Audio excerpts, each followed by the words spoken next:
Simon, aku lihat dulu. Tuan Chun mengajukan diri, dia berjalan selangkah ke depan, lalu meraih kaca pembesarnya dan mulai mengamatinya dengan seksama. Dia tahu bahwa kali ini tujuan Simon Lee menghabiskan uang yang banyak untuk mengundangnya ke sini untuk memberikan bantuan, agar bisa berguna pada saat seperti ini. Master kolektor sekelas Tuan Chun, bukanlah orang yang bisa diundang oleh sembarang orang. Hanya terlihat Tuan Chun memegang kaca pembesar, sambil merayap di atas meja dan memeriksa dengan seksama. Seperempat jam kemudian, postur Tuan Chun tampak seperti ingin meraih telapak tangan itu untuk memeriksa tulisan pada dasarnya. Akhirnya dia tidak dapat mengangkatnya. Kenapa begitu berat? Guru Chun tampak sangat malu, dia memasang ancang-ancang, tenaga dikeluarkan secara serentak pada sepasang tangannya. Namun, tetap tidak dapat mengangkatnya. Wajah Guru Chun tampak amat terperanjat, kenapa begitu berat meskipun besi, juga tidak akan seberat ini.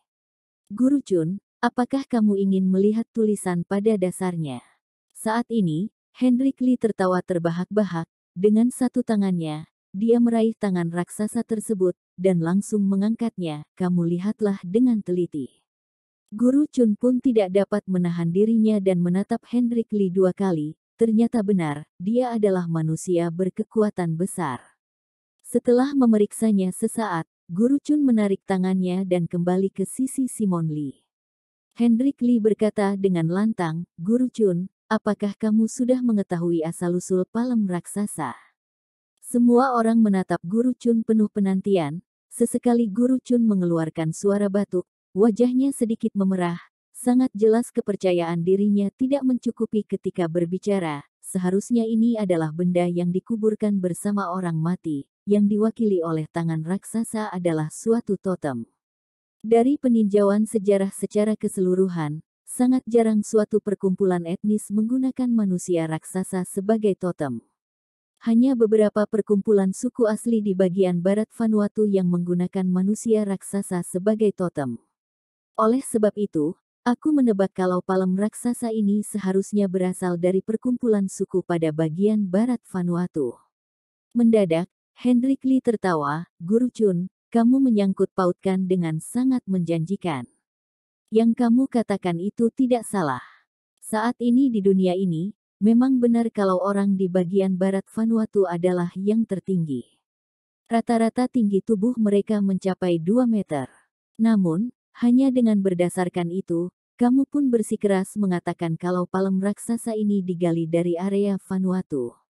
Tidakkah kamu terlalu memaksakan? Guru Chun bahkan sesekali menanyakan, apakah ternyata yang aku katakan itu tidak benar? Hendrik Lee melontarkan, sama sekali tidak benar. Wajah Guru Chun tampak sangat malu, dia mundur ke sisi Simon Lee sambil menundukkan kepala. Dia sangat ingin mencari sebuah celah dan menjejalkan dirinya ke dalamnya. Simon Lee menuturkan, Guru Chun, aku tidak menyalahkanmu. Memang benar kalau palem raksasa ini datang dengan terlalu mendadak, tidak banyak kolektor di bumi ini yang bisa menaksirnya. Kamu tidak perlu menyalahkan diri sendiri. Guru Chun kehabisan kata-kata dan mengangguk-anggukkan kepalanya. Tuan Bernard Bai. Aku mohon bantuan darimu untuk melihatnya. Simon Lee menyatukan dua kepalan tangannya dan memberikan hormat kepada Bernard Bai. Tuan Bernard Bai mengangguk-anggukkan kepalanya dengan sangat sombong, baik, aku akan melihatnya. Tuan Bernard Bai Jux memegang sebuah kaca pembesar, dia mengelilingi palem raksasa dan melihatnya beberapa putaran. Akhirnya, dengan penuh berlagak, dia bahkan meminta Hendrik Lee mengangkatnya untuk melihat dasarnya. Hei, segeralah, jangan buang-buang waktuku. Hendrik Lee sangat tidak sabar. Jika bukan demi menyatukan 3 klan, dia tidak akan membantu mereka. Tuan Bernard Bai merayap ke pangkalnya dan memeriksanya dengan teliti untuk sesaat, lalu dia bangkit berdiri, raut wajahnya bertambah tenang dan santai. Simon Lee bergegas bertanya, Tuan Bernard Bai, apakah kamu mendapatkan sesuatu? Tuan Bernard Bai membelai janggutnya yang panjang dan subur, iya, sangat mendekati. Simon Lee amat senang, memang benar Tuan adalah dewa. Aku juga mohon kamu untuk langsung mengatakannya. Sekilas, Hendrik Lee melirik Bernard Bai, apakah kamu bisa membaca asal-usulnya? Bernard Bai mengangguk-anggukkan kepala, memang benar kalau ini adalah benda yang dikubur bersama orang mati. Selain itu, juga merupakan totem dari leluhur keluarga Zhao. Karakter tulisan tradisionalnya adalah Zhao, ini adalah sebuah totem yang berevolusi dari aksara yang berupa gambar. Zhao adalah sebuah nama panggilan keluarga Bo Zhao dari suku Barbar Timur, keluarga Cao Hao. Totem dari marga keluarga ini berbentuk gambar manusia raksasa yang besar dan tinggi yang berlarian dan menyembah pada meja persembahan. Bisa dilihat kalau totem dari leluhur keluarga Zhao adalah penyembah manusia raksasa. Dalam kehidupan primitif, manusia yang dikubur hidup-hidup bersama dengan barang persembahan adalah hal yang tidak jarang terjadi. Dan terus berlanjut hingga generasi selanjutnya. Setelah negara muncul, penguburan benda bersama dengan manusia tidak hanya tidak berhenti, namun malah semakin parah. Umumnya, dinasti Xia dianggap sebagai awal mula peradaban negara. Pengorbanan manusia di dalam budaya pada situs arkeologi Erlitou membuktikan ada orang yang dikorbankan pada dinasti Xia, tetapi pengorbanan manusia yang paling sering terjadi adalah pada dinasti Shang dan dinasti Zhou. Berdasarkan penggalian arkeologi, ada orang yang dikorbankan pada makam bangsawan dinasti Shang. Pada area makam pekerja di desa militer Anyang, telah digali belasan makam besar yang di dalamnya terdapat orang yang dikubur hidup-hidup, lebih dari 5.000 orang yang dibunuh dan dikorbankan. Tradisi pengorbanan manusia di dinasti Shang sangat kuat, manusia dan hewan digunakan sebagai persembahan kepada leluhur dan dewa, manusia dan anjing digunakan sebagai peletakan fondasi dan lain sebagainya. Pengorbanan manusia sangat banyak, metodenya juga sangat kejam, sama sekali tidak dapat dibayangkan oleh generasi selanjutnya. Setelah dinasti Han, sistem pengorbanan manusia menurun, hingga pada era dinasti Tang, pengorbanan manusia sangat jarang terjadi, namun masih ada. Dinasti Song mewarisi tradisi dinasti Tang, hanya terjadi beberapa pengorbanan manusia, terdapat 2 pengorbanan manusia pada kematian Kaisar Song, Zhao Gou. Setibanya dinasti Ming, tradisi pengorbanan manusia sekali lagi bangkit. Pengorbanan Zhu Yuanzhang di dinasti Ming adalah satu contoh kekejian. Kaisar Hongwu pada tahun ke-28, setelah putra kedua Kaisar Zhu Yuanzhang, Qin Huangzu meninggal, 2 selir dikorbankan, adalah contoh pertama kekejaman pengorbanan selir dan pelayan istana di dinasti Ming. Sistem yang tidak beradab seperti itu dicontoh lagi oleh generasi penerus Zhu Yuanzhang. Menjadi sejenis sistem dari awal lagi, diturunkan oleh leluhur, menyebabkan terjadinya tragedi manusia dalam jumlah besar. Setelah Kaisar Hongwu, Zhu Yuanzhang mati pada tahun ke-31, tercatat, kekaisaran runtuh, banyak orang istana yang ikut mati. Menyaksikan orang istana berbaring dan dikubur dengan segalanya, 46 selir, pelayan istana ikut dikubur ke dalam makam bersama dengan Zhu Yuanzhang. Masih ada orang yang dikubur hidup-hidup pada awal dinasti Qing. Setelah Kaisar Nurhaci, Kaisar kedua Hong Taiji mati, masih ada orang yang dikorbankan. Setelah kematian Kaisar pertama Sunzi yang menjabat di dinasti Qing, ada 30 lebih selir yang dikorbankan. Peti mati pengorbanan ikut disemayamkan bersama dengan peti mati Kaisar Sunzi, peristiwa yang luar biasa.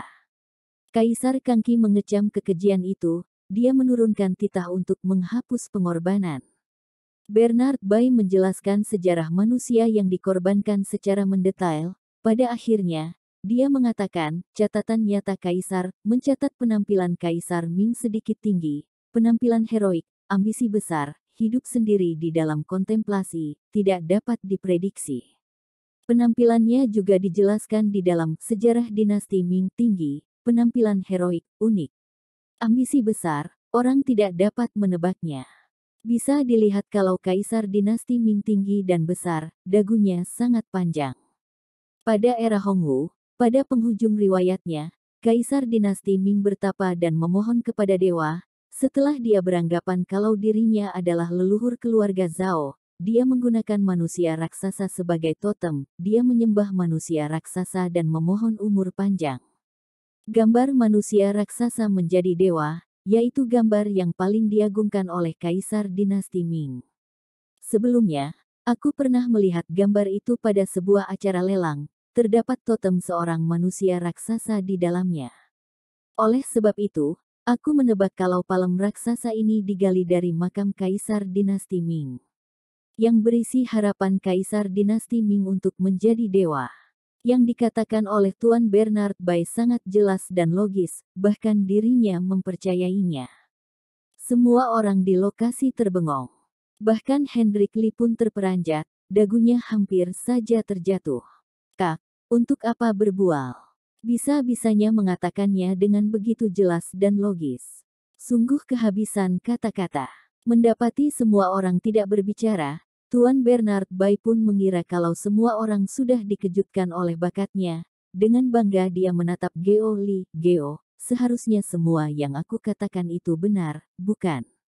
Geo Li terkaku untuk beberapa lama, lalu dia tertawa terbahak-bahak, hahaha, sungguh menggelikan.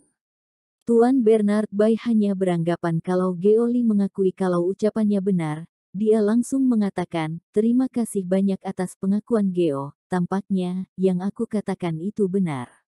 Simon Lee menghela napasnya dengan panjang, berulang-ulang kali dia memuji, Tuan Bernard Bai benar-benar lantang dan imajinatif, berpengalaman dan berpengetahuan.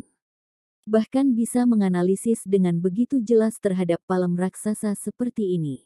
Aku orang tua ini terkagum-kagum. Kali ini, aku akan mengukir jasa besarmu di dalam hatiku. Tuan Bernard Bai mengatakan, tidak perlu sungkan-sungkan, asalkan sebagian imbalan yang kamu janjikan kepadaku itu tidak berkurang, itu sudah cukup. Simon Lee menuturkan, tenang saja, 100 juta, setelah ini, aku akan meminta orang untuk mentransfernya ke kartumu. Tuan Chun, kamu benar-benar terlalu lemah. Bahkan menyebutkan bagian barat Vanuatu itu. Kamu sungguh pandai berbual. Tuan Bernard Bai mengkritik dengan angkuh.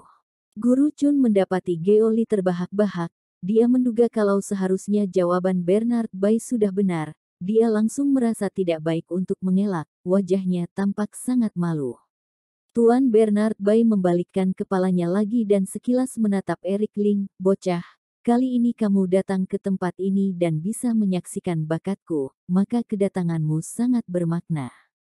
Kamu harus belajar dengan baik, jangan kecewakan Simon yang melatihmu.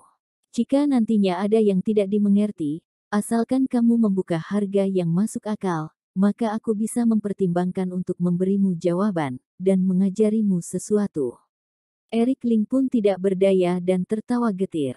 Bernard Bai langsung merasa tidak senang, bocah, apa yang kamu tertawakan?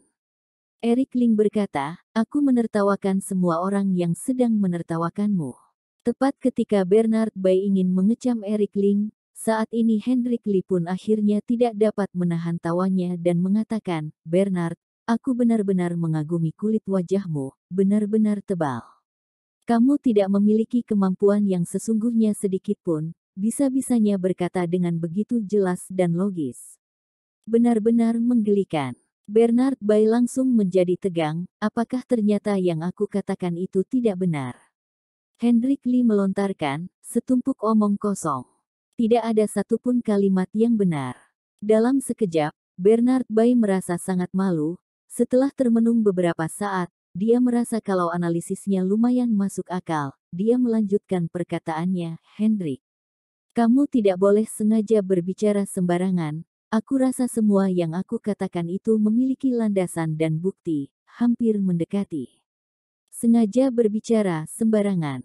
Hendrik Lee berkata dengan suara yang nyaring, Simon, jika kamu tidak ada pembelaan lainnya, aku bisa mengatakan asal-usul palem raksasa ini kepadamu. Aku juga dapat menunjukkan dokumen evaluasi yang lengkap kepadamu. Jika kamu tidak menerimanya, kamu bisa memverifikasinya melalui koneksimu sendiri. Namun, jika demikian, itu artinya kamu kalah. 3 klan bersatu, kamu tidak boleh memungkiri. Keringat dingin mengalir di kening Simon Lee. Akhirnya, Bernard Bai juga tidak berani berbicara. Tampaknya, memang benar kalau perkataannya itu salah. Hendrik Lee berkata, Simon, aku memberimu sebuah kesempatan lagi, kamu bisa melihatnya sendiri. Jika kamu tidak bisa mendapatkan petunjuk, maka akui saja kekalahan. Tiga klan bersatu. Simon Lee duduk di kursi dan tidak berani bergerak. Barusan dia sudah beberapa kali melihatnya, sama sekali tidak bisa mendapatkan petunjuk apapun. Tulisan di atasnya sangat unik, seperti huruf, namun juga seperti coretan, sama sekali tidak teratur. Tidak tahu harus dimulai dari mana. Simon Lee menghela napasnya, dia akan segera mengakui kekalahan. Saat ini, Eric Ling berkata, Simon, ingin membiarkanku mencobanya. Simon Lee membalikkan kepalanya dan sekilas menatap Eric Ling. Belum sempat dia membuka mulut dan berbicara, Tuan Chun pun tidak dapat menahan diri dan meremehkan, bocah, bahkan aku sudah melihatnya, kamu masih ingin mencobanya. Aku rasa, kamu bahkan tidak mengerti. Tuan Bernard Bai juga sama sekali tidak menyembunyikan rasa ingin meremehkan Eric Ling, bahkan kami berdua telah melihatnya, kamu tidak perlu lagi membuat Simon malu. Jika kamu juga salah, maka Simon pun langsung kalah. Akhir yang demikian, apakah kamu bisa menanggungnya? Lucy Lee menuturkan, ayah, biarkanlah Eric mencobanya. Kemungkinan ada keajaiban. Simon Lee mengatakan, Tuan Ling, kalau begitu, mohon bantuanmu untuk melihatnya. Simon, tidak boleh. Kamu sudah kalah 2 kali, jika kamu kalah sekali lagi, maka keluarga Lee akan menerima ancaman untuk digabungkan. Benar, bahkan bulu bocah ini masih belum tumbuh sepenuhnya, apa yang bisa dia taksir. Bernard Bai dan Guru Chun satu persatu menghadangnya. Simon Lee tetap bersikeras, aku tidak bisa mendapatkan petunjuk apapun dari tangan raksasa ini. Hanya bisa membiarkan Tuan Ling untuk mencobanya. Tuan Chun dan Bernard Bai tidak berdaya, hanya bisa membiarkannya. Tetapi, melihat tatapan mata Eric Ling, mereka pun semakin tidak senang. Bahkan sampah sepertinya ini juga pantas mendapatkan kesempatan untuk menilai seperti mereka. Kali ini, telah menurunkan derajat mereka. Hendrik Lee berkata, Simon, ini adalah kesempatanmu yang terakhir, apakah kamu yakin ingin membiarkan pemuda ini menilainya? Simon Lee menganggukkan kepala, iya. Hendrik Lee mengatakan, baik, jika dia juga salah menilai, maka kamu Simon Lee, akan tunduk terhadap kakak besar, dimulai dari sekarang, 3 klan keluarga Lee akan bersatu. Bocah, kamu lihatlah. Eric Ling duduk di posisinya dan tidak bergerak sedikit pun, tidak mempedulikan orang lain, dia menuangkan secangkir teh, lalu sesekali menyeruputnya dengan perlahan dan santai, tidak perlu melihatnya lagi. Aku sudah tahu, terlalu berlagak. Semua orang satu persatu memutar kepala dan melihat ke arahnya. Hanya terasa kalau Eric Ling bocah ini tampak sangat menjengkelkan, semua orang dipenuhi dengan rasa ingin meremehkan. Hendrik Lee berkata dengan tidak sabar, kalau begitu, mulailah berbual, jangan menyia-nyiakan waktu kami. Selanjutnya, aku ingin menyiapkan kontrak penggabungan 3 klan. Bagi Hendrik Lee, Eric Ling juga hanya akan beromong kosong saja, hanya menyia-nyiakan waktu. Eric Ling menuturkan, ini bukanlah barang antik, melainkan sebuah tangan manusia yang sebenarnya.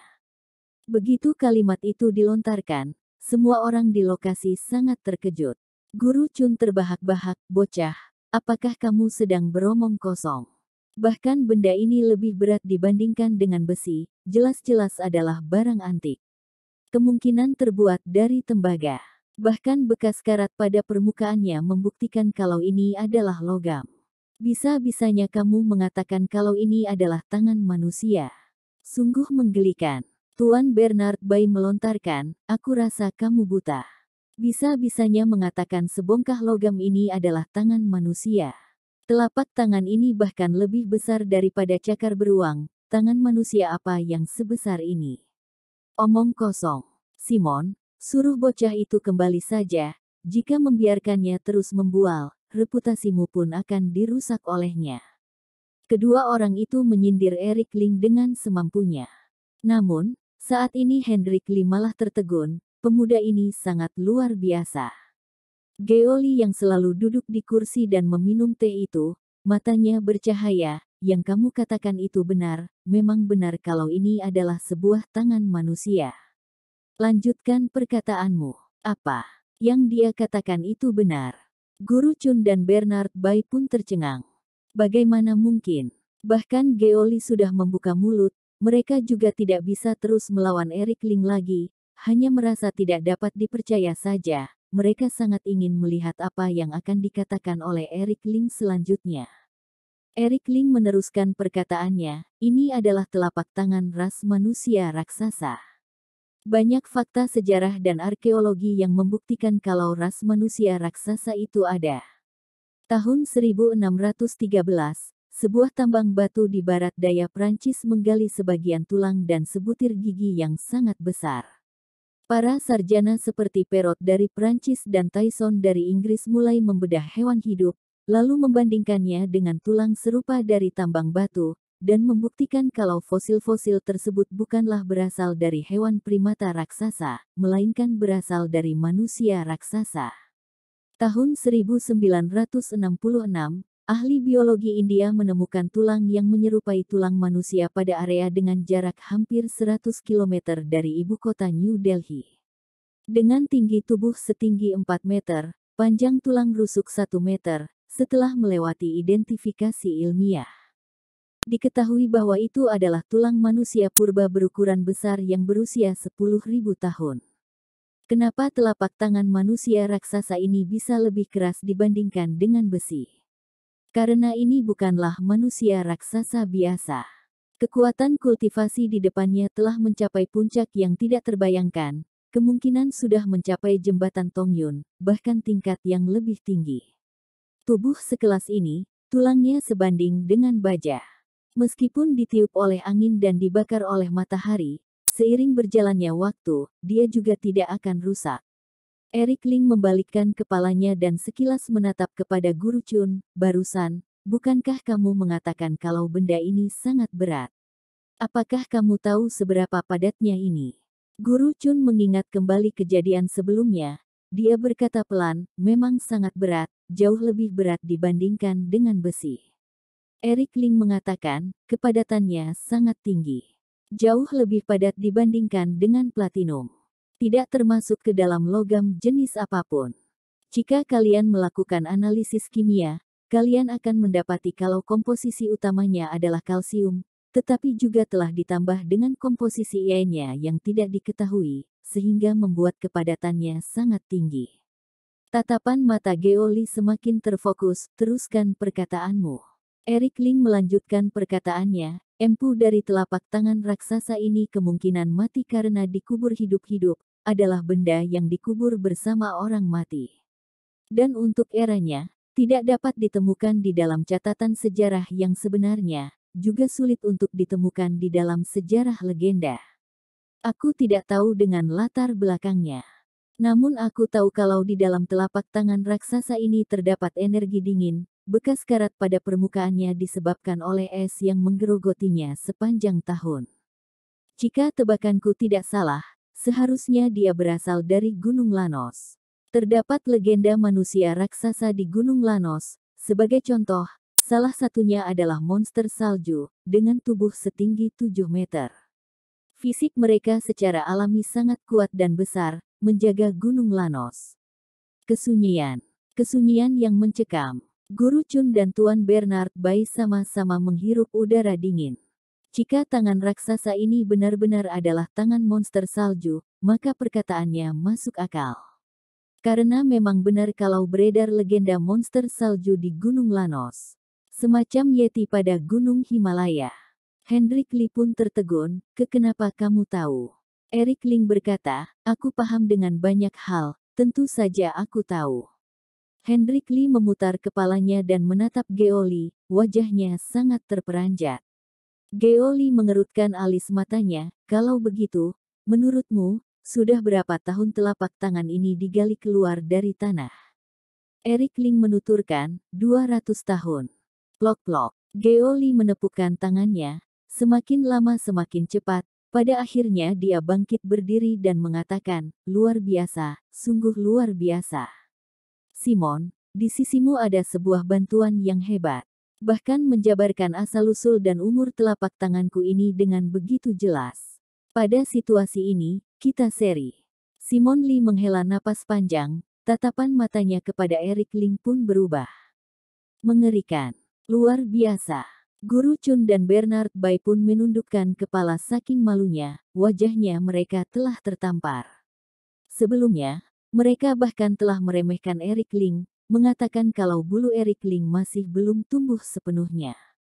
Akhirnya, Eric Ling berhasil menjabarkan seluk-beluk palem raksasa ini dengan akurat, hanya berdasarkan penilaian dan pengetahuan ini saja, sudah tidak tahu seberapa jauh mereka tertinggal.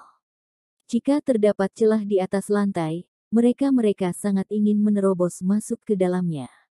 Dan tidak akan merangkak keluar lagi seumur hidup ini. Bocah, siapa namamu? Geoli menatap Eric Ling dengan penasaran. Eric Ling menuturkan, Eric Ling. Pahlawan berawal dari pemuda. Karena kamu bisa menjabarkan asal-usul telapak tangan ini. Dengan begitu, kemungkinan kamu bisa mengontrol palem raksasa ini, bukan? Geoli berkata dengan dingin, menaksir tingkatan barang berharga, menentukan kekalahan dan kemenangan menggunakan barang berharga. Berdasarkan peraturan, aku dan Simon masing-masing mengeluarkan sebuah barang antik, lalu meminta pihak lawan untuk menunjukkan poin utama dari barang antik tersebut, dan menjabarkan asal-usul barang antik. Tetapi, aku akan bersikap sedikit lebih langsung, jika kamu bisa mengontrol telapak tangan ini, maka aku Geoli, akan langsung mengaku kalah. Sebenarnya, Geoli sedikit bersikap seenaknya. Sebelumnya, dia berkata, asalkan Simon Lee dapat menjabarkan asal-usul telapak tangan ini, maka dia tidak akan mengungkit masalah menyatukan 3 klan lagi. Kini, dia memberikan satu persyaratan lagi. Tetapi, juga tidak apa-apa, peraturan yang disebutkan oleh leluhur keluarga Lee memang dibagi menjadi 2 persyaratan. Simon Lee merasa tidak senang, namun dia juga tidak bisa banyak berbicara. Eric Ling menggelengkan kepala, aku tidak akan mengontrolnya. Geoli berkata dengan dingin, kamu tidak berani, bukan? Eric Ling menuturkan, aku khawatir kamu tidak memegang ucapanmu. Barusan kamu berkata, asalkan kami bisa menjabarkan seluk-beluk palem raksasa ini, maka kamu akan segera pergi, dan tidak akan mengungkit masalah penyatuan 3 klan lagi. Sekarang aku sudah melakukannya, namun, kamu malah tidak memenuhi janjimu. Ini sedang menamparkan wajahnya. Geoli menggertakkan giginya, wajahnya memerah. Situasi pun menjadi canggung. Bahkan tidak bisa mendapatkan alasan untuk menepis. Sesekali Eric Ling menyeruput teh, jika kamu bersikeras menginginkanku untuk mengontrol palem raksasa ini, itu juga boleh. Jika aku berhasil mengangkatnya, maka palem raksasa ini akan menjadi milikku. Jika kalah, maka 3 klan keluarga Lee akan bersatu, aku juga tidak dapat mengatakan apapun. Sejak awal, Eric Ling sudah ingin mendapatkan palem raksasa ini di tangannya. Terlalu berharga. Telapak tangan sekelas jembatan Tongyun, jika dia bisa mendapatkannya, maka itu akan sangat meningkatkan kekuatan pelatihannya. Tentu saja Geoli juga tahu manfaat dari palem raksasa ini. Dia tidak segera menolaknya, karena dirinya tidak mampu mengontrol palem raksasa. Beberapa kali dia berniat berusaha sekuatnya untuk mengontrol palem raksasa ini, pada akhirnya dia cedera hebat dibuat oleh palem raksasa dan hampir saja kehilangan nyawanya. Eric Ling seorang pemuda, apakah dia bisa mengangkatnya? Mustahil. 3 klan keluarga Lee digabungkan, didapatkan dengan cuma-cuma. Dengan pemikiran yang demikian, Geoli menuturkan, baik, aku berjanji kepadamu. Simon, kamu tidak akan menyesal, bukan? Geoli masih merasa tidak tenang, dia menanyakan kepastian Simon Lee. Simon Lee melontarkan, boleh.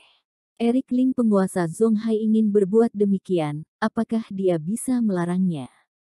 Tidak mungkin. Apalagi, dia melihat penampilan Eric Ling barusan yang sangat luar biasa. Dia sangat percaya terhadap Eric Ling. Kalau begitu, aku tidak akan sungkan-sungkan lagi. Eric Ling bangkit berdiri dan berjalan ke sisi palem raksasa, meletakkan satu tangannya di atas palem raksasa. Vireton Nine Realm. Pikirannya mendesak. Tulisan yang tidak terhitung jumlahnya pada permukaan palem raksasa itu bergerak-gerak, seolah-olah palem raksasa ini hidup, mengeluarkan suara dengungan. Dengan segera, sebuah kepulan hawa dingin meluap keluar dari dalamnya. Suhu di sekitar pun mendadak merosot belasan derajat. Langit yang begitu panas, namun semua orang bisa merasakan sebuah rasa dingin yang tidak dapat diungkapkan. Air teh yang berada di atas meja membeku menjadi es. Suhu udara masih terus merosot. Cangkir keramik pun retak mengeluarkan suara. Retak karena kedinginan. Apa? Semengerikan inikah kekuatan palem raksasa? Guru Chun dan Bernard Bai mendadak bangkit berdiri dan mundur beberapa langkah ke belakang untuk menghindari udara dingin ini. Simon Lee dan Lucy Lee juga bergegas bangkit berdiri, dan mundur satu persatu. Posisi yang dekat dengan palem raksasa terlalu dingin. Orang awam sama sekali tidak dapat menahannya. Ning ning ning. Palem raksasa masih bergetar, hawa dingin yang semakin menakutkan meluap keluar. Tangan Eric Ling membeku menjadi es. Lapisan es tidak henti-hentinya bergerak ke atas melalui tangan Eric Ling, pada akhirnya, seluruh lengannya membeku. Geo Li pun tertawa, Eric, palem raksasa ini sudah berada di tanganku selama belasan tahun lebih. Aku mendapatkannya secara tidak sengaja. Selama ini, aku selalu meneliti untuk mengontrolnya, tetapi gagal. Beberapa kali aku hampir saja mati. Kamu yang hanyalah bocah tengik ini, bagaimana mungkin bisa mengontrol palem raksasa ini? Semakin kamu bersikeras, kamu akan mati. Simon, 3 klan keluarga Lee kita bersatu, adalah hal yang tidak dapat dihindari. Agar kondisi kerjasama kita selanjutnya menyenangkan, aku rasa, akan lebih baik jika tidak ada orang yang mati. Kamu minta bocah yang tidak tahu batasan diri ini untuk menyerah saja. Kalau tidak, jika orangmu mati, maka rasa dendam terhadapku akan muncul tidak terelakkan di dalam hatimu. Geo Li tampak tenang, penuh dengan rasa percaya diri. Simon Lee juga tidak dapat bersikap tenang lagi. Tuan Ling, lupakan saja. Statusmu sangat terhormat, sama sekali tidak boleh terjadi apa-apa denganmu. Kamu adalah orang di Zonghaiku, masalahmu, tentu aku harus menanganinya. Apalagi, bahkan aku sudah turun tangan, jika sia-sia di tengah jalan, bukankah akan sangat memalukan? Setengah badan Eric Ling sudah membeku, namun suaranya malah sangat nyaring dan jelas. Geo, kamu suka meremehkan orang lain, aku akan menunjukkan metode pengontrolan yang sesungguhnya kepadamu. Matahari terbenam. Sebuah tenaga matahari yang sangat kuat, bagaikan sinar matahari terik yang membara, melelehkan hawa yang sedingin es. Meskipun kekuatan matahari terbenam tidak begitu kuat, namun hawa panas di dalamnya sangat mengerikan. Ditambah dengan paus Hiran. Palem raksasa tidak mengeluarkan pertahanan yang terlalu besar, seolah-olah telah bersekutu dengan Eric Ling secara misterius, pada akhirnya mengambang di udara dengan patuh, dan mendarat di tangan Eric Ling. Telah dikontrol sepenuhnya. Dan juga pada saat ini, ada sesuatu yang tidak berbentuk yang hancur di dalam tubuh Eric Ling. Ternyata, sudah berhasil tembus ke dalam. Hari ini, aku masuk ke dalam tahap tenaga angin. Burn. Sebuah gas meledak di udara, seperti bom tak terlihat, meledak di kehampaan, menghasilkan gelombang kejut, crossing melintasi segala arah. Orang-orang di sekitar pucat ketakutan oleh suara ledakan. Tuan Bernard Bai dan guru bahkan lebih seperti bertemu iblis. Eric Ling adalah orang baik yang memiliki kekuatan kekerasan yang kuat. Mengerikan. Apakah anak ini manusia? Eric Ling mengangkat kepalanya, diam-diam merasakan kegembiraan. Akhirnya terselesaikan. Beberapa hari yang lalu, Eric Ling berada di bawah banyak tekanan. Dia menerima pelatihan yang sangat khusus dari Diana setiap hari. Dia jelas telah mencapai puncak, tetapi masih tidak dapat menembus level terakhir. Diana pernah mengatakan, asalkan Eric Ling dapat menerobos tenaga angin, maka bisa membawa Eric Ling ke makam Gunung Timah. Diana cemas, dan bahkan Eric Ling lebih cemas. Kali ini ide muncul dengan santainya, Tidak menyangka bahwa mendapatkan hal yang begitu baik di sini, dan juga mengambil kesempatan untuk menerobos tenaga angin. Mengerjakan satu pekerjaan dan mendapatkan dua manfaat, panen besar, tenaga angin. Kamu benar-benar mengambil kesempatan untuk menerobos tenaga angin yang berat. Geoli tiba-tiba berdiri, membuat sangat kaget. Dia tahu bahwa Eric Ling luar biasa, tetapi dia tidak menyangka bahwa dia bisa menembus tenaga angin dengan memanfaatkan kendali telapak tangan raksasanya. Dari dulu, aku juga ingin mengendalikan palem raksasa. Tapi mengapa tidak bisa mengendalikan palem raksasa ini? Apakah karena Eric Ling lebih tampan dari dirinya? Tuhan tidak memberkatiku. Dewa, kamu begitu kejam padaku. Geoli hampir menangis. Eric Ling menyimpan palem raksasa. Geoli, terima kasih banyak, palem raksasa ini, aku akan mengambilnya. Eric Ling menerima hadiah begitu saja. Geoli tampak marah, tetap diam, matanya memancarkan niat membunuh. Aku sangat ingin menyesalinya. Tapi bagaimana dengan harga diriku ini? Lebih penting harga diri atau palem raksasa? Jika palem raksasa hilang, aku bisa mencarinya lagi, tetapi jika harga diriku hilang, berapa banyak retakan tanah di dunia yang bisa drilling? Hendrik Lee berkata dengan marah, "Nak, apakah kamu berani mengambil barang ini? Barang kesukaan kakak tertua dalam 10 tahun terakhir, kamu berani mengambilnya?" Eric Ling dengan santai berkata, "Apa? Apakah kamu akan mengingkari janjimu lagi? Sudah tidak berencana mempertahankan harga dirimu lagi?" Hendrik Lee terdiam dan menatap Geoli. "Simon Lee, kamu telah menemukan penolong yang baik, hari ini aku kalah. 3 suku keluarga Lee bersatu, dan aku tidak akan menyebutkannya lagi. Hendrik, ayo pergi." Geoli berteriak dingin dan berjalan pergi. Geoli akhirnya memilih harga diri. Hendrik Lee menunjuk Eric Ling dan Simon Lee. Dengan benci berkata, "Simon Lee, kamu benar-benar bodoh. Barang kesukaan kakak tertua, apakah kamu berani merebutnya? Kakak hanya membicarakannya. Kamu harus menolaknya, dan jangan mengambil barang kesukaan orang lain. Jika membuat kakak tertua marah, kamu tidak akan berakhir dengan baik." Setelah memberi peringatan, Hendrik Lee pergi. Simon Lee menghela napas lega dan menyeka keringat dingin di dahinya. "Tuan Ling, terima kasih banyak untuk hari ini. Jika bukan karenamu, aku Simon Lee dari keluarga Lee akan mati." Eric Ling menggelengkan kepalanya dan berkata, "Tidak apa-apa, lagi pula kita adalah teman, kamu tidak perlu berterima kasih." Selesai bicara, Eric Ling melihat guru melirik mereka berdua, "Dua orang tuan yang terhormat, meskipun aku masih muda, tetapi itu bukan eksistensi yang bisa kalian capai.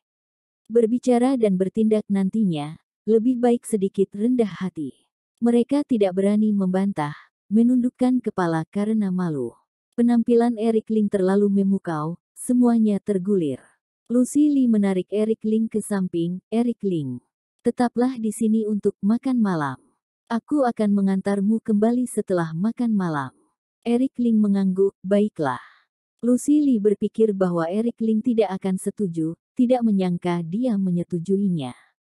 Lucy Lee sangat senang, "Baiklah, aku sendiri yang akan menyiapkan makan malam untukmu. Sekarang masih ada waktu sebelum malam, bisakah kamu mencarikan aku satu kamar, aku ingin beristirahat," kata Eric Ling. "Aku akan berikan ruang kantorku." Lucy Lee mengajak Eric Ling datang ke kantornya di lantai paling atas. Di lantai atas lantai 18, kantornya sangat besar. Luasnya ratusan meter persegi dan berisi banyak mainan antik. Ada pintu samping di kantor, setelah dibuka, ternyata itu adalah ruangan besar dengan ruang tamu besar, kamar tidur, dapur, ruang teh, ruang yoga. Ya Tuhan, terlalu mewah. Setelah menutup pintu, Eric Ling datang ke ruang yoga. Di sini sangat kosong, dan ini adalah tempat yang baik untuk berlatih. Eric Ling duduk bersila, mengeluarkan palem raksasanya, dan mengamati dengan seksama. Bahkan, ketika Eric Ling pertama kali melihat palem raksasa ini, dia tahu bahwa dia bisa mengendalikannya. Mengapa? Karena tulisan di atas sama dengan Vireton Nine Realm. Eric Ling telah memecahkan Viriton Nine Realm. Dengan akumulasi Viriton Nine Realm, membaca tulisan itu sangatlah mudah. Gunung Lanos adalah tempat yang misterius. Ada monster salju besar. Tulisan di atas merekam sebuah cerita.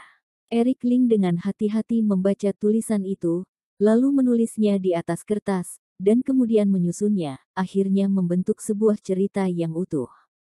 Ini menceritakan kisah Nermi Sue. Nermi Sue adalah seorang gadis dengan bentuk manusia. Dia lahir di Gunung Lanos dan tumbuh dengan bantuan manusia salju. Akhirnya dia menjadi manusia salju, menerima bantuan dari manusia salju. Namun, setelah itu, gangguan dari luar dan dalam terjadi dan diserbu oleh orang asing.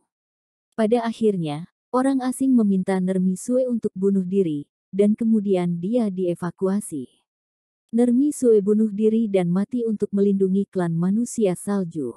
Untuk memuji jasa Nermi Sue, keempat penjaga itu rela mati, dan mereka berbaring bersama Nermi Sue. Dan pemilik palem raksasa di depannya ini adalah seorang pengawal pribadi bernama Snowman. Meski tak banyak kata, Is merekam kisah tragis dan heroik. Snowman juga seorang penjaga yang sangat setia, bersumpah untuk mengikuti Nermi Sue sampai mati. Setelah membaca cerita ini, Eric Ling merasa sedih. Nermi Sue ini adalah pahlawan di sekolah menengah wanita. Dia ingin menjadi wanita yang tak tertandingi dalam hidupnya. Alangkah baiknya jika bisa melihat wajahnya yang cantik. Eric Ling menghela nafas. Snowman, sudah tingkat apa? Apakah jembatan Tongyun? Ini perkiraan Eric Ling. Fisik manusia salju benar-benar berbeda dari manusia biasa, jika dia adalah manusia, bahkan jika dia telah berkultivasi dengan kekuatan jembatan Tongyun, tulangnya akan berkarat dan hancur 200 tahun setelah kematiannya. Tapi telapak tangan Snowman ini mengerikan. Kalau begitu, Viriton Nine Realm juga terkait dengan manusia salju. Mungkin itu adalah pola pikir klan manusia salju. Lupakan saja. Tidak usah memikirkannya lagi, aku masih memikirkan cara menggunakan palem raksasa ini sekarang. Palem raksasa adalah harta yang baik, dan yang harus dilakukan Eric Ling adalah bagaimana memanfaatkan harta ini dengan baik. Tepat saat bergema, Eric Ling menerobos tenaga angin, energinya terlihat jelas. Ada resonansi antara palem raksasa ini dan Viriton Nine Realm. Selama aku mengaktifkan Viriton Nine Realm, aku seharusnya bisa beresonansi dengannya, kan? Eric Ling menyingkirkan pikirannya dan sepenuhnya mengoperasikan metode mental Viriton Nine Realm. Dimulai dari garis besar umum dan sedikit putaran. Pada awalnya, Eric Ling menemukan bahwa panas yang dihasilkan oleh Viriton Nine Realm tidak dapat melelehkan palem raksasa. Tapi itu sedikit beresonansi. Eric Ling mulai mendesak Viriton Nine Realm kedua. Palem raksasa masih belum meleleh, tapi resonansinya tampaknya menjadi lebih kuat. Eric Ling mulai berlari untuk ketiga kalinya, keempat kalinya. Wajah itu berbalik puluhan kali. Setiap kali berbalik, Eric Ling merasa bahwa palem raksasa ini tampaknya membantunya mencuci Viriton Nine Realm dan latihan pemahaman nilai hidup yang biasa Viriton Nine Realm sangat dangkal. Setelah mencuci ratusan kali, Eric Ling menyadari bahwa dia sekarang benar-benar memahami arti sebenarnya dari Viriton Nine Realm. Setelah 100 kali, palem raksasa itu berubah. Tampilannya yang lebih keras dari besi, mulai meleleh di bawah terik matahari yang merah. Krak, krak, ada celah, sedikit runtuh, hancur. Akhirnya, telapak tangan penuh keluar. Telapak tangan berwarna salju dengan rambut di atasnya. Manusia salju yang tinggi. Ini manusia salju. Eric Ling terkejut. Tangan ini sangat segar, seperti orang yang baru saja meninggal. Ada apa dengan celah di luar? Mungkinkah itu lapisan khusus untuk penguburan klan manusia salju? Sama dengan mumi. Atau apakah itu disebabkan oleh alasan lain? Eric Ling menjadi semakin penasaran. Rahasia tersembunyi Gunung Lanos semakin sulit. Tidak masalah. Karena ini adalah telapak tangan yang masih segar, maka mal kita mulai. Eric Ling mengeluarkan pisau pendek, mencoba memotong kulitnya. Tapi, kulitnya sangat keras sehingga tidak bisa dipotong dengan pisau tajam, dan bahkan tidak meninggalkan goresan. Ini, sedikit menakutkan, kan?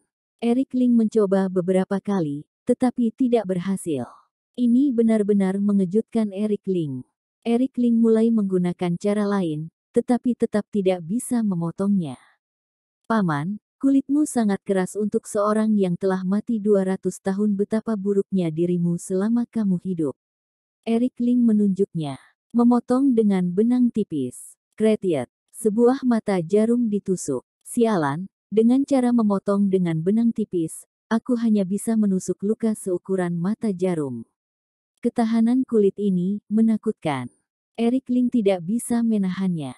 Aku harus menggunakan memotong dengan benang tipis lagi dan lagi, bersandar pada luka sebesar mata jarum, dan menarik ratusan jarum untuk membuat celah luka. Darah di dalamnya telah mengeras.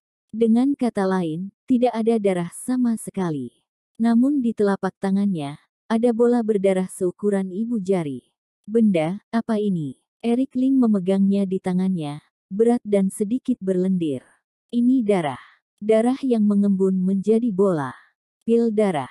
Setelah Eric Ling mengeluarkan pil darah, seluruh telapak tangannya menjadi layu dengan cepat, dan akhirnya berubah menjadi fosil mati. Ini adalah pil darah. Aku mendengar bahwa beberapa master yang mengerikan memiliki darah di sekujur tubuh. Itu dapat dipadatkan menjadi pil. Pil darah ini mungkin milik Snowman, mendapatkan pil darah yang diringkas oleh master hebat. Eric Ling memeriksa dengan hati-hati, aku mengambilnya. Di tanganku, aku bisa merasakan panas yang sangat mengerikan di pil darah ini. Eric Ling meletakkannya di sebelah hidungnya dan menciumnya. Baunya amis. Eric Ling tidak sempat mempertimbangkan pil darah mana yang langsung drilling ke dalam mulut Eric Ling dan turun ke tenggorokan dan mengalir ke perut. Eric Ling tiba-tiba merasa ngeri asteris. Dengan cepat, pil darah menyebar di tubuh dan dengan gila mengalir ke darah ke seluruh tubuh. Panas sekali. Eric Ling berteriak, dan dia jatuh ke tanah dan gemetar. Pil darah terus menyebar, dari posisi dada ke arteri terbesar dalam tubuh, dan kemudian mengalir ke pembuluh darah dan ke seluruh tubuh bersama dengan sirkulasi darah. Setiap kali mengembara di suatu bagian, Eric Ling merasa bagian itu hangus terbakar.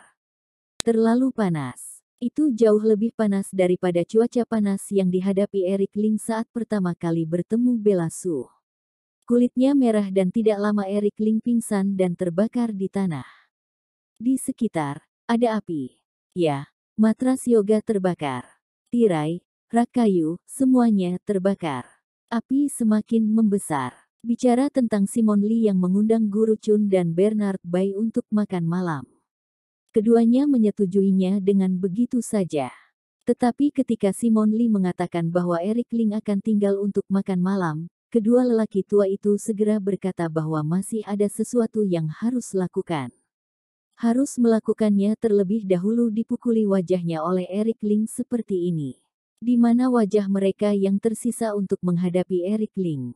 Ah, Simon Lee, aku tiba-tiba teringat cucuku akan berangkat sekolah, dan aku harus kembali untuk mengantarnya. Guru Chun pergi. Oh benar, hari ini adalah ulang tahun istriku. Aku harus membeli kue ulang tahun untuk mengejutkannya. Jika tidak, dia akan marah. Aku juga pamit terlebih dahulu. Tuan Bernard Bai segera pergi. Simon Lee tampak tak berdaya. Lucy Lee membawa sekeranjang sayuran dan membawanya kembali. Setelah melihat ini, dia berkata, "Ayah, dua orang ini memiliki reputasi palsu dan tidak berani tinggal menghadapi Eric Ling. Biarkan mereka pergi." Simon Lee berkata, "Jangan berkata seperti itu.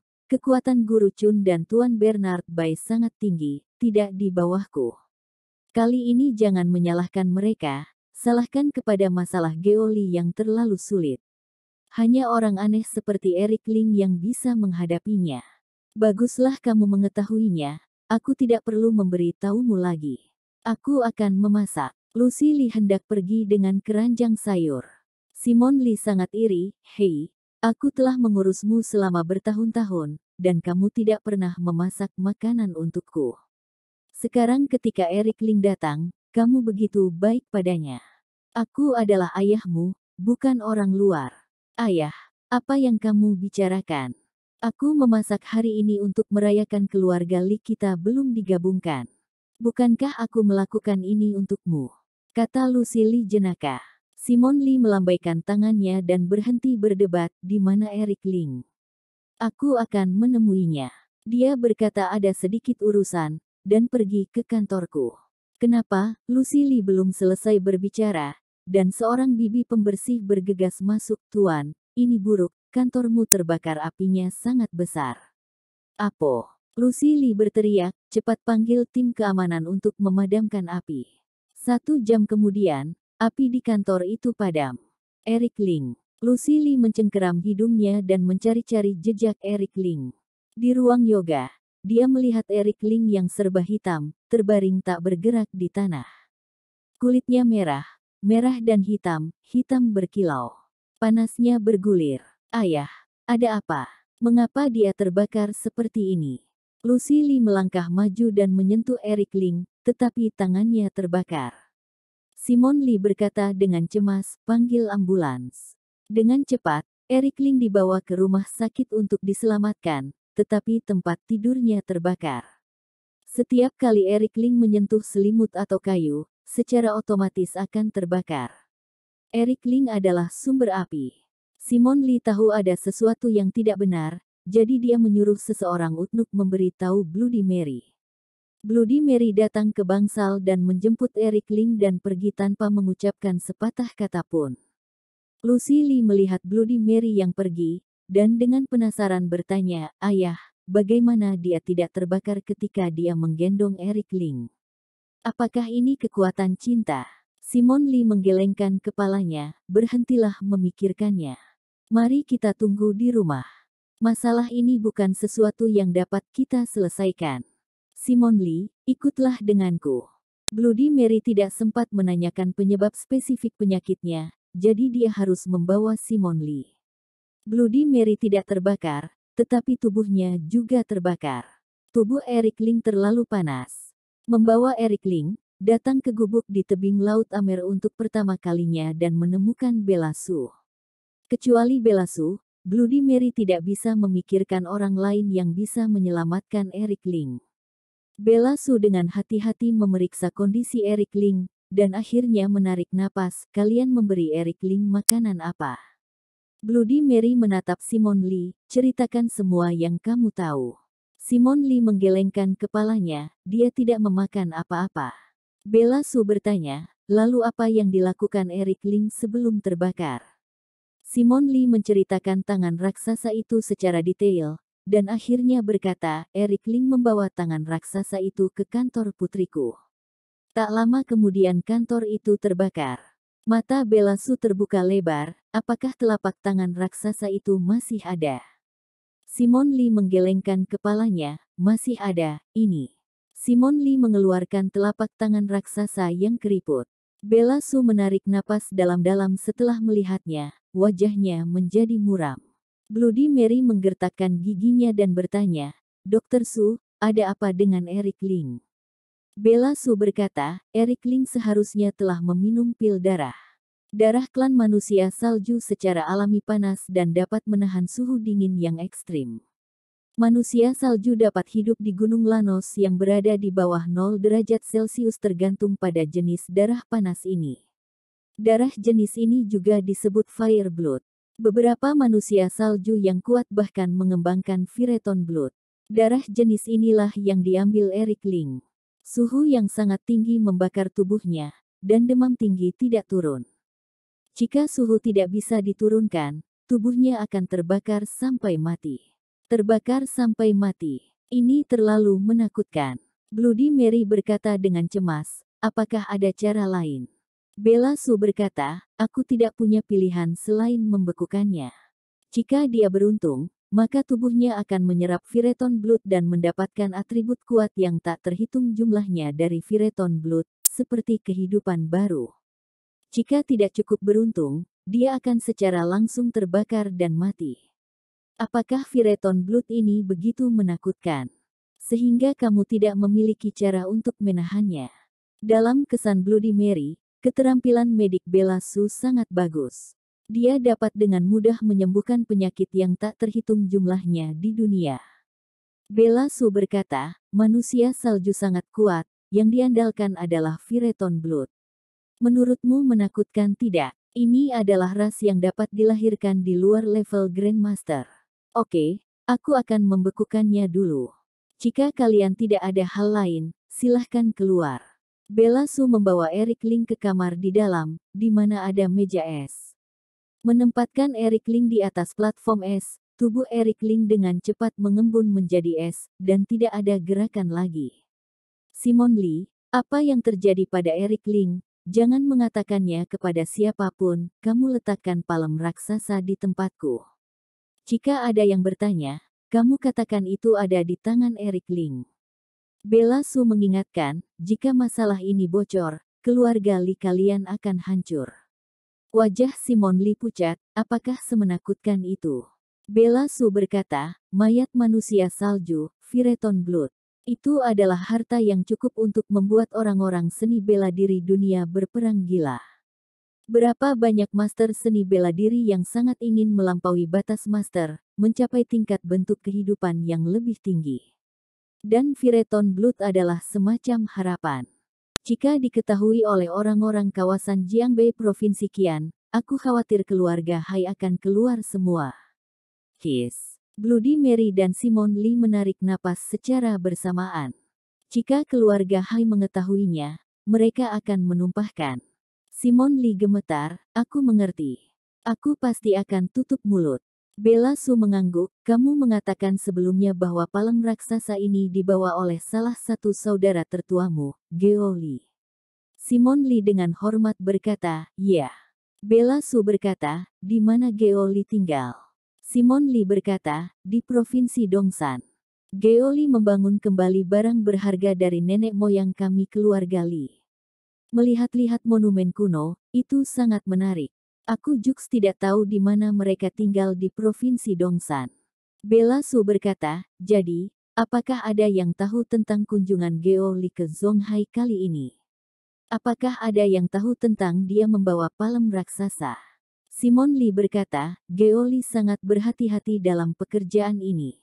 Monumen yang dia cari tidak akan mudah diketahui. Kali ini, ketika aku datang ke Zonghai, tidak ada orang luar yang tahu. Tidak. Kali ini aku mengundang dua master juru taksir untuk membantuku. Guru Chun dan Tuan Bernard Bai, mereka telah menyaksikan apa yang terjadi. Mereka juga tahu bahwa ini adalah telapak tangan raksasa manusia salju.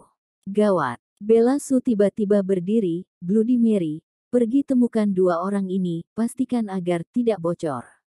Kalau tidak, Eric Ling akan mendapat masalah besar. Bloody Mary tahu bahwa masalah ini sangat mendesak, dan segera berkata, baik, aku segera pergi mencari mereka. Simon Lee, kamu paling tahu keadaan kedua orang ini, kamu ikut denganku. Setelah mengatakan bahwa Guru Chun dan Tuan Bernard Bai meninggalkan Menara Awan, mereka menarik napas lega. Guru Chun berkata, aku benar-benar tidak menyangka Eric Ling sialan ini, bisa bersembunyi begitu dalam. Kali ini wajah tuaku dipukuli hingga bengkak. Untungnya, tidak banyak orang yang tahu, Simon Lee juga bukan karakter yang terkenal dan tidak akan tersebar. Kalau tidak, aku tidak akan bisa tinggal di dunia seni Zonghai lagi kelak. Bernard Bai menghela nafas, tentu saja, wajahku juga dipukuli. Selama kita tidak menyebarkannya, reputasi kita tidak akan terpengaruh. Kamu harus berhati-hati ketika melakukan sesuatu nanti. Aku ingin kembali. Guru Chun berkata, Tuan Bai, mengapa kita tidak mencari tempat untuk minum-minum untuk melepas stres? Bernard Bai terkejut, dia juga ingin mencari seseorang untuk mengungkapkan isi kekesalan hatinya. Oke. Keduanya naik mobil yang sama.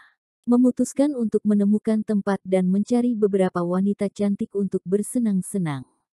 Bahkan ruangan asteris sudah dipesan. Akhirnya, tepat setelah tiba di depan gerbang daerah, seorang pria berjubah tiba-tiba muncul di jalan di depan. Ketua Chun berkata, apakah kamu buta? cepat menyingkir. Guru Chun telah menjabat sebagai profesor sejarah di beberapa universitas di Zhonghai dan merupakan selebritas di masyarakat. Itu bisa dianggap sebagai orang berkelas. Saat berbicara di luar tentu harus lebih diperhatikan. Pria berjubah itu tidak pergi. Guru Chun bahkan lebih marah, "Apa kamu tuli? Atau kamu sengaja datang untuk mencari masalah? Jika tidak menyingkir dari tengah jalan ini, aku akan membunuhmu langsung." Pria berjubah itu tidak menghindar, jadi Guru Chun menginjak pedal gas dengan marah dan langsung menabraknya. Sebenarnya, dia menganggap pria berjubah sebagai pukulan keras, artinya, menakuti pria tersebut, dan tidak benar-benar ingin menabrak seseorang. Akhirnya, ketika dia hendak menabrak pria di depan itu, pria tersebut menghilang dan muncul di kursi belakang pada saat berikutnya. "Apa?" Guru Chun berteriak kaget. "Apakah itu manusia?" Mobil hampir terbalik. "Kamu ini manusia atau hantu?" Guru Chun ketakutan. Pria berjubah itu berkata dengan muram, "Jangan gugup, aku akan menanyakan sesuatu padamu. Jika kamu menjawab dengan jujur, aku akan segera pergi." Guru Chun tidak berani menolak, "Kamu katakan, aku akan memberitahumu apa yang aku tahu." Pria berjubah itu berkata, "Apa yang kamu lakukan di Menara Awan?" Guru Chun berkata, "Itu tidak ada hubungannya denganmu, kan?" Plak. Sebuah tamparan keras ditampar di wajah guru. Napas dingin, jelas merupakan panggilan kematian. Guru Chun tidak berani lagi keras kepala. Terburu-buru menceritakan masalah tersebut, tapi tidak disebutkan secara detail. Pria berjubah itu berkata, "Palem raksasa yang dibawa Geoli itu apa?" Guru Chun hanya menganggap lawan bicara sebagai pedagang barang antik. Dia seharusnya mengincar harta ini, jadi dia tidak terlalu memikirkannya, dan berkata, "Seseorang bernama Eric Ling mengidentifikasi bahwa itu adalah telapak tangan monster salju Gunung Lanos. Sudah mati selama 200 tahun, tapi telapak tangan lebih keras dari baja. Itu saja yang aku tahu, kakak tolong, jangan pukul mukaku." Pria berjubah itu memadat sejenak, lalu berkata, "Siapa yang memegang terakhir benda itu?" Guru Chun lebih mantap. Pihak lain bergerak di bidang barang antik. Kemudian dia berkata, "Eric Ling, pada Eric Ling. Jika kamu ingin mendapatkan benda ini, cari Eric Ling itu saja." Guru Chun telah menemui banyak perampok di industri ini. Secara umum, pihak lain mencari uang dan tidak perlu membunuh. Pria berjubah itu mengangguk, "Begitu, terima kasih telah memberitahuku. Sekarang aku akan mengirimmu ke suatu tempat." Guru Chun gemetar, Tempat apa?" "Neraka." Pria berjubah itu mengulurkan tangannya, mencekik leher Guru Chun, dan mengangkatnya ke udara. "Ah! Selamatkan!" Guru Chun berteriak ketakutan, tapi dia tidak bisa berbicara. Dalam beberapa saat, dia akan dicekik hidup-hidup. "Tolong!" Tetua Bernard Bai dengan kasar membuka pintu mobil dan bergegas keluar. Pada saat ini, prik berjubah itu mengulurkan tangannya yang lain dari lengan bajunya, menjepit leher Bernard Bai, menyeretnya kembali ke dalam mobil, dan mengangkatnya. Pria bertangan empat. Apakah itu manusia? Bernard Bai, Guru Chun, mereka berdua bertemu hantu dan dewa. Dalam keajaiban besar, napas mereka putus. Ketika mereka sekarat, mereka tidak percaya apa yang mereka lihat adalah kebenaran. Empat tangan.